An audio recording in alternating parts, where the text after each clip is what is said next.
Hi guys, kamusta? My name is Ronald. Isa po akong OFW dito sa Singapore. So kung bago ka lang sa channel ko, I make travel guides and travel tips going to Philippines and Singapore, immigration guidelines for sponsored traveler, and OEC tutorials for OFW. If you haven't seen my previous video, in-explain ko doon yung pag-register sa bagong e-travel system. Kasi nga, kailangan na natin mag-create ng profile. Sa video na to, ang i-share ko naman sa inyo is e-travel arrival. Hi guys, welcome back. So kung hindi ka pa nakasubscribe, please subscribe para ma-access mo lahat ng mga useful video. Huwag na nating patagalin. Simulan na natin yung e-travel tutorial. Yung lumang e-travel, hindi siya nakabase sa email OTP. So ngayon, kailangan na natin ng valid email address na gumagana. Sa etravel.gov.ph, ilalagay mo nga yung email address. Tapos gagawa ka ng unique password. And then, gagamitin mo yung OTP na ipapadala sa email. Mapupunta na tayo sa dashboard. Click nyo lang guys yung New Travel Declaration. So, kung para sa inyo tong e-travel na to, choose You. Kung para sa iba, press Others, Family, or sa jowa. So, pipiliin nga natin is e-travel arrival. So, ito yung mga babalik ng Philippines or foreigners traveling to Philippines. If you have a special flight, you can choose special flight. Press Continue.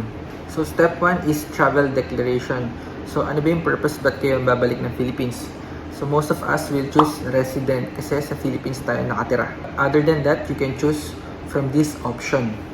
Choose aircraft passenger, country kung saan kayo nanggaling or anong bansa kayo nanggaling. So, address in Philippines. Kapag taga-Pilipinas kayo, so, i-click nyo lang yung same address. So, gagamitin nyo yung nilagay natin na address sa profile as a resident. If you are a foreigner, you can choose hotel. You can type in the hotel or search for the hotel name. So last time, kailangan natin ilagay yung phone number ng hotel or other places. Ngayon, yung pangalan na lang ng lugar. If you have a connecting flight, choose this one and then choose which country and airline you are taking or going. So, date of arrival, kung kailan kayo dadating ng Philippines, pumili lang sa calendar. So, this part, I recommend buksan nyo na yung email itinerary nyo or yung email booking reference. Ilagay yung airline, pangalan ng airline, flight number. Kapag hindi lumabas, pwede nyo i-type. Airport of arrival, kung anong terminal kayo dadating sa Philippines. Kung okay na, press next. Same with my previous video, ang step na to is health declaration lang. If you have anything to declare, answer yes, no accordingly. Wala na nga kasing COVID restriction everywhere. And then, press next. So, step 3, halos pareho lang din sa e-travel departure. This is the summary of your information. If you have anything to change, you can press previous para bumalik sa mga information na kailangan niyong baguhin. If not, you can press submit. Basically, ganito yung proseso sa bagong e-travel system. So, let's go back to our dashboard. Ayan, so dalawa na yung ginawa kong pag-submit sa e-travel, yung arrival and departure. Kapag natanggap nyo na yung QR code via email and via dito sa website na to, ipakita nyo lang kapag hinanap sa airport. Kasi usually hindi talaga siya hinahanap dahil naka-register na agad sa system yun.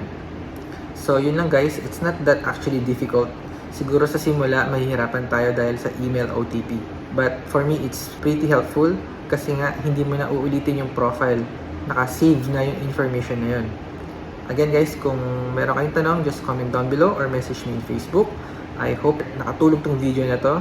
Please share it sa mga kaibigan nyo or sa mga kamag-anak nyo na aalis or babalik ng Philippines. Kung di ka pa nakasubscribe, please do support my channel. And I will see you on my next video.